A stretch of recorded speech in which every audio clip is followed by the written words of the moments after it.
मजीद के तर्जुमे के लिहाज से मुफ्ती शफ़ी रहमतुल्लाह अलैह ने अपनी तफसीर मारिफुल कुरान के अंदर इस कौल का ज़िक्र फरमाया। वो फरमाते हैं कि ये काम इतना नाजुक है कि कुरान मजीद के अल्फाज को किसी दूसरी ज़बान के अंदर डालना या उसका तर्जुमा करना इंतहाई नाजुक और पेचीदा काम है। फिर उन्होंने फरमाया कि मैंने अपनी ये तफसीर लिखी, लेकिन इस तफसीर के अंदर भी मेरी ये कोशिश रही कि इसका तर्जुमा मैं बज़ात ख़ुद ना करूं, बल्कि जो अकाबिर ने कर लिया था उसी तर्जुमे के ऊपर इक्तिफ़ा करना, और ख़ुसूसी तौर पर वो अपनी इस तफसीर के अंदर जो तर्जुमा लेकर आए तो वो हज़रत शेखुल हिंद महमूद अल हसन रहमतुल्लाह अलैह उनके तर्जुमे से उन्होंने फ़ायद उठाए, और इसी तरह शाह रफ़ीउद्दीन रहमतुल्लाह अलैह उनके तर्जुमा से ये फ़ायद हासिल फरमा कर ये तर्जुमा उसी के मुताबिक अपनी इस तफसीर के अंदर लेकर आए। लेकिन इन्होंने बज़ात ख़ुद इसका तर्जुमा न किया, बल्कि इनका अपने बारे में ये ज़िक्र फरमाते हैं कि मेरा इस तफसीर के लिहाज से इस हद तक काम है कि आगे जो मैंने मारिफ़ व मसाइल लिखे वो मेरी अपनी मेहनत और काविश है, और तर्जुमे के अंदर मेरी अपनी मेहनत और काविश शामिल नहीं, बल्कि वो अकाबिर के तर्जुमे के ऊपर मैंने इक्तिफ़ा किया। फिर साथ उन्होंने इस बात की वज़ाहत फरमाई कि हज़रत शाह रफ़ीउद्दीन रहमतुल्लाह अलैह जो शाह वलीउल्लाह रहमतुल्लाह अलैह के साहबज़ादे थे, उन्होंने तर्जुमा जो लिखा था तो जो इन्होंने अपनी इस तफसीर का भी जैसे हिस्सा बनाया, वो फरमाते हैं कि उन्होंने 40 साल मस्जिद के अंदर एतकाफ़ बैठ कर तो ये तर्जुमा लिखा, यानी कुरान मजीद का उर्दू ज़बान के अंदर तर्जुमा डालने के लिए उन्होंने 40 साल का अरसा सर्फ किया, तब जाकर इन्होंने ये कुरान मजीद का तर्जुमा तहरीर फरमाया था। इस लिहाज से ये इंतहाई पेचीदा काम है।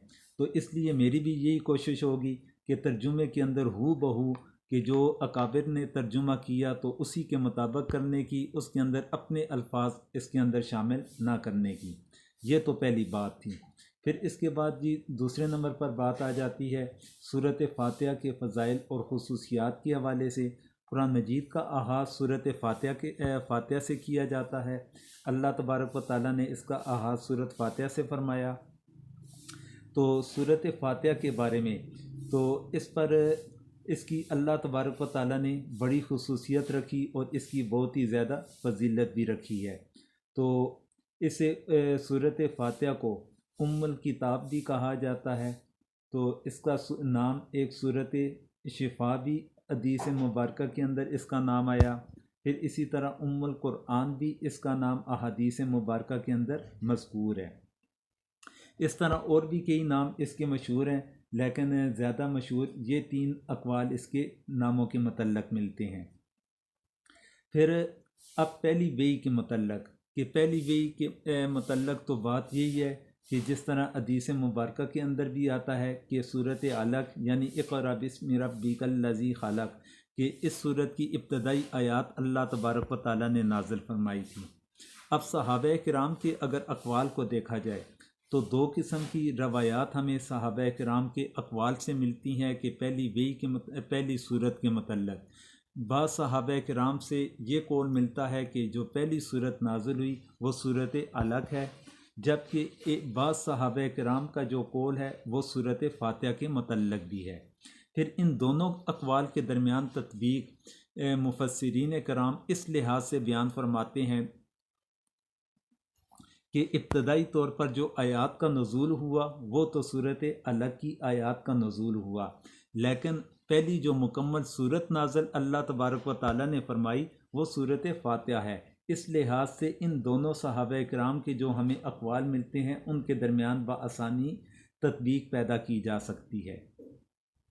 तो ये सूरत फ़ातिहा की फ़जीलत के मतल्लक़। फिर इसके अंदर 7 आयात हैं। इसे 7 आयात की वजह से सबअ मसानी के नाम के साथ भी याद किया जाता है। तो अब इस सूरत का आगाज़ जो होता है वो बिस्मिल्लाहिर्रहमानिर्रहीम के साथ होता है। अब बिस्मिल्लाहिर्रहमानिर्रहीम के मतल्लक़ क्या नज़रिया है, ये इंटरव्यू के लिहाज से इंतहाई अहमियत का हामिल भी सवाल बनता है। तो बिस्मिल्लाह के बारे में इस पर तमाम अहले इस्लाम का इत्तेफाक है कि बिस्मिल्लाहिर्रहमानिर्रहीम ये कुरान मजीद के अंदर सूरत नमल का जुज़ है। इस पर तमाम अहले इस्लाम का इत्तेफाक है। फिर दूसरे नंबर पर कि सूरत तौबा को छोड़कर हर सूरत के शुरू में बिस्मिल्लाह लिखी जाती है। इस पर भी तमाम आइमा हज़रात का और अहले इस्लाम का इस बात के ऊपर इत्तेफाक बनता है। तो अब बिस्मिल्लाह कि ये सूरत फातिहा का या तमाम सूरतों का जुज़ है या नहीं, ये बड़ा अहम सवाल है कि बिस्मिल्लाह ये तमाम सूरतों का और ख़ुसूसी तौर पर सूरत फातिहा का हिस्सा है या नहीं है। तो इसके ऊपर दो किस्म के अक़वाल मिलते हैं। बाज़ कहते हैं कि ये सूरत का हिस्सा बनता है और बाज़ अक़वाल के नज़दीक ये हिस्सा नहीं बनता। लेकिन इमाम आज़म अबू हनीफ़ा रहमतुल्लाह अलैह का मसलक ये है कि बिस्मिल्लाह एक सूरत नमल का हिस्सा है, बाकी किसी भी सूरत का हिस्सा नहीं बनता, बल्कि ये अलहदा से एक आयत तसव्वुर की जाएगी। और इसका मकसद क्या है कि दो सूरतों के दरमियान फ़ासला कायम करना, दो सूरतों के दरमियान इम्तियाज़ पैदा करना, इस मकसद के लिए बिस्मिल्लाह का नज़ूल किया गया। अब इसके बाद तलावत कुरान के अंदर बिस्मिल्लाह की क्या अहमियत है। तलावत कुरान के दौरान बिस्मिल्लाह की अहमियत ये है कि अल्लाह तबारक व तआला ने सूरत फातिहा के आगाज़ के अंदर बिस्मिल्लाह का जो ज़िक्र फरमाया, तो अहादीस मुबारका की रोशनी के अंदर अगर हम देखें तो कोई भी अगर काम है उस काम का आगाज़ बिस्मिल्लाह अल्लाह ताला के नाम के साथ किया जाता है। और हुज़ूर अकरम सल्लल्लाहु अलैहि वसल्लम ने इस बारे में बिस्मिल्लाह की फ़जीलत के हवाले से काम के आगाज़ के लिहाज से मुख्तलिफ़ अक़वाल हुज़ूर अकरम सल्लल्लाहु अलैहि वसल्लम ने इरशाद फरमाए। एक कौल ये फरमाया कि जो काम अल्लाह ताला के नाम के साथ शुरू किया जाए तो उसे अल्लाह तबारक व तआला पाया तकमील तक भी पहुँचाते हैं। यानी कि ये इसकी फ़जीलत के अंदर हदीस मुबारक है कि किसी काम का आगाज़ अगर अल्लाह ताला का नाम लेकर शुरू किया जाए तो अल्लाह ताला उस काम को मुकम्मल करते हैं, वो नामुकम्मल नहीं होता, उसके अंदर अल्लाह ताला की तरफ से बरक़ात का नुज़ूल होता है। अल्लामा सयूती रहमतुल्लाह अलैह फरमाते हैं कि कुरान मजीद के सिवा दूसरी तमाम आसमानी किताबें भी बिस्मिल्लाह से शुरू होती हैं। और बाज़ उलमा ने फरमाया कि बिस्मिल्लाह ये कुरान और उम्मत मुहम्मदिया की खुसूसियत में से है। अब ये दो कौल बन गए कि एक कौल ये बन गया कि बिस्मिल्लाह के ज़रिए से तमाम आसमानी किताबों का आगाज़ हुआ, और दूसरा कौल ये बनता है उलमा का कि बिस्मिल्लाह ये उम्मत मुहम्मदिया और कुरान की तखसीस है, साबका कुतब के अंदर ये चीज़ मौजूद न थी। अब इन दोनों अक़वाल की तत्बीक इस लिहाज से अहले इल्म फरमाते हैं कि इसके अंदर ये तत्बीक बनेगी कि साबका जो आसमानी किताबें थी उनका आगाज़ अल्लाह ताला के नाम के साथ किया जाता था।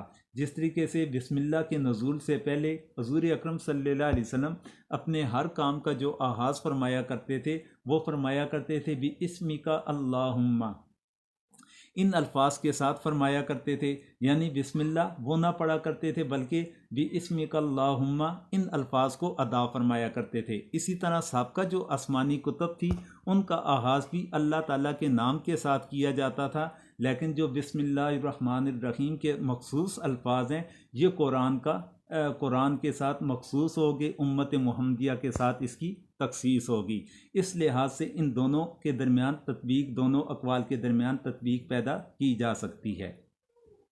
हर काम को बिस्मिल्लाह के साथ शुरू करने की हिकमत कि अल्लाह तबारक व तआला ने इंसान को पैदा फरमाया, तो अल्लाह तबारक व तआला ने इस कायनात को पैदा फरमाया। जब एक मुसलमान, एक इंसान अल्लाह ताला के नाम के साथ किसी काम का आगाज़ करता है तो उसका ये नज़रिया बन जाता है कि मैं कुछ भी नहीं, ये सारे काम करने वाली ज़ात अल्लाह ताला की है। तो इंसान के नज़रिए के अंदर, अकीदे के अंदर इस लिहाज से पुख्तगी पैदा हो जाती है। अब इसके अंदर कि कुरान मजीद की जिस वक्त एक मुसलमान तलावत शुरू करे तो उसका जो आगाज़ है तो उसका आगाज़ किस तरीके से करेगा, तो इसके ऊपर तमाम अहले इस्लाम का इत्तेफाक है कि जब कुरान की तलावत शुरू की जाए तो आऊज़ु बिल्लाहि मिनश शैतानिर रजीम इसके साथ इसका आगाज़ किया जाए, और फिर इसके बाद बिस्मिल्लाह ये पढ़ना ये सुन्नत है। ये तरीक़ाकार होगा कुरान मजीद की तलावत का कि पहले तअव्वुज़ पढ़ा जाए, फिर उसके बाद तस्मीया पढ़ा जाए। तो अब आऊज़ु बिल्लाह के बारे में एक बात की और वज़ाहत करता चलूँ कि औज़ु बिल्लाह के मतलब ये भी इंटरव्यू के लिहाज से भी सवाल बन सकता है। वैसे भी हमारी मालूमात के अंदर ये बात होनी चाहिए कि औज़ु बिल्लाह की तखसीस ये कुरान की तलावत के साथ है, बाकी किसी काम के लिए ये मसनून अमल नहीं, क्योंकि अहादीस मुबारका की रोशनी के अंदर देखा जाए तो काम का आगाज़ कोई भी काम शुरू किया जाए तो वो बिस्मिल्लाह के साथ शुरू किया जाता है।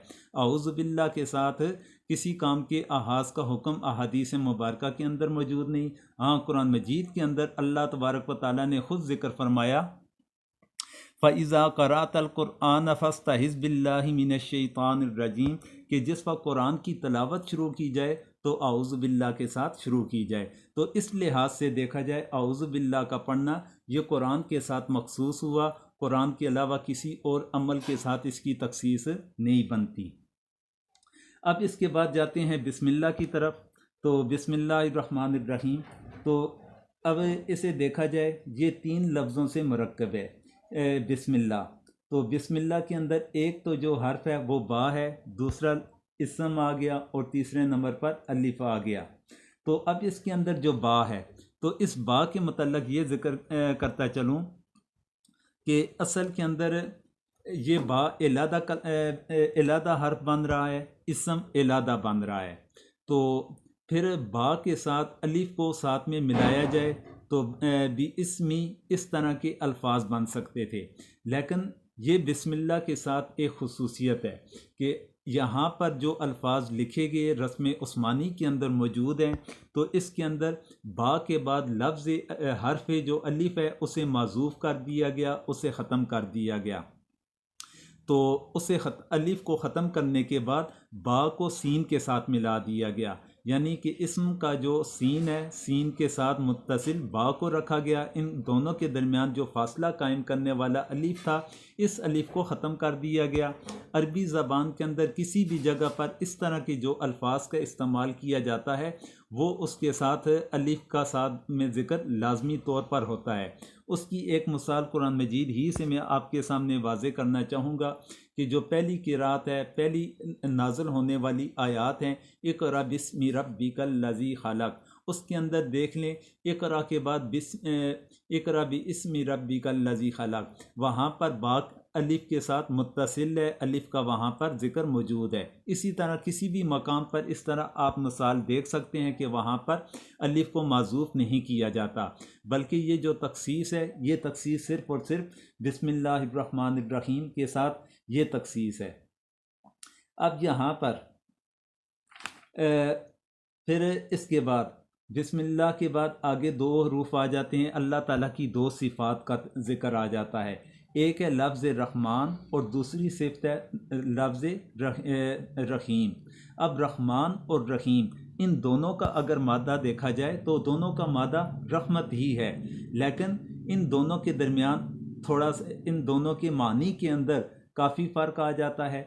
रहमान जो अल्लाह ताला की सिफ़त है, तो रहमान अल्लाह ताला की जो सिफ़त है इसके अंदर उमूमियत पाई जाती है, जबकि रहीम जो अल्लाह तबारक व तआला की सिफ़त है तो इसके अंदर खुसूसियत पाई जाती है। यानी रहमान के अंदर रहमत अल्लाह ताला की ये आम होगी, जबकि जो रहीम अल्लाह ताला की सिफ़त है तो ये अल्लाह तबारक व तआला की मखसूस सिफ़त है, जो अहले ईमान के लिए अल्लाह तबारक व तआला क़यामत के दिन अहले ईमान के ऊपर अल्लाह का खुसूसी करम होगा, खुसूसी रहमत होगी।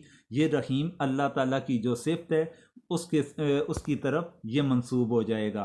और दुनिया का ये निज़ाम जो कायम है, ये कायनात कायम है, इंसान दुनिया के अंदर चल रहे हैं, या दुनिया के अंदर हर मुसलमान को, काफिर को उन्हें पैदा किया जा रहा है, उनकी ज़रूरियात को पूरा किया जा रहा है।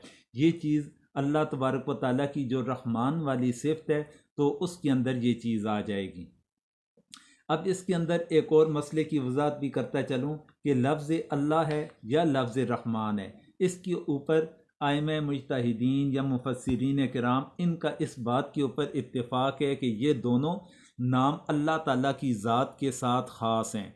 इसे अल्लाह ताला की ज़ात के अलावा किसी इंसान के लिए इस्तेमाल करना भी जायज़ नहीं।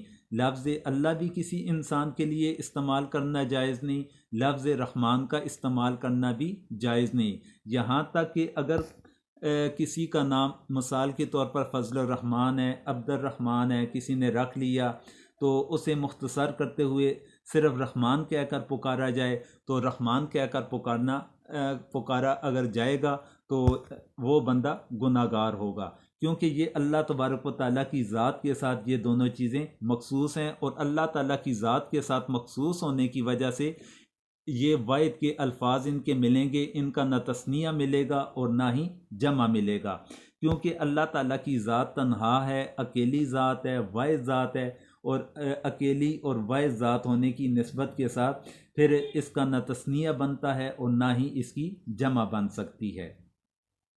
तो ये बिस्मिल्लाह के हवाले से इसकी वज़ाहत थी। तो इसके बाद सूरत फातिहा का आगाज़ होता है। तो इब्तदाई तौर पर ये इंतहाई आम और ज़रूरी बातें थी जो आपकी मैंने गोशा गुज़ार की। तो सूरत फातिहा का आगाज़ इंशाअल्लाह अज़ीज़ हम कल से करेंगे, और हमारी